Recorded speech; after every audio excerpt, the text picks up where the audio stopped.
السلام علیکم ورحمۃ اللہ وبرکاتہ۔ محترم سامعین، آئیے آج میں آپ کی خدمت میں چھٹا کلاس لے کر حاضر ہوا ہوں۔ سوال نمبر 26 ہے، اللہ تعالیٰ کو زیادہ محبوب کیا ہے؟ اللہ تعالیٰ کو زیادہ محبوب کیا ہے؟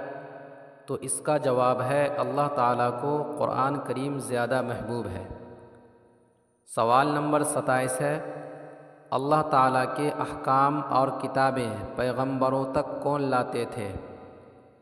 اللہ تعالیٰ کے احکام اور کتابیں پیغمبروں تک کون لاتے تھے؟ تو اس کا جواب ہے، اللہ تعالیٰ کے احکام اور کتابیں پیغمبروں تک حضرت جبرائیل علیہ السلام لاتے تھے۔ سوال نمبر 28 ہے، قرآن کریم کی کتنی سورتیں مکہ میں نازل ہوئیں؟ قرآن کریم کی کتنی سورتیں مکہ میں نازل ہوئیں؟ تو اس کا جواب ہے، قرآن کریم کی 86 سورتیں مکہ میں نازل ہوئیں۔ سوال نمبر 29 ہے، قرآن کریم کی کتنی سورتیں مدینہ منورہ میں نازل ہوئیں؟ قرآن کریم کی کتنی سورتیں مدینہ منورہ میں نازل ہوئیں؟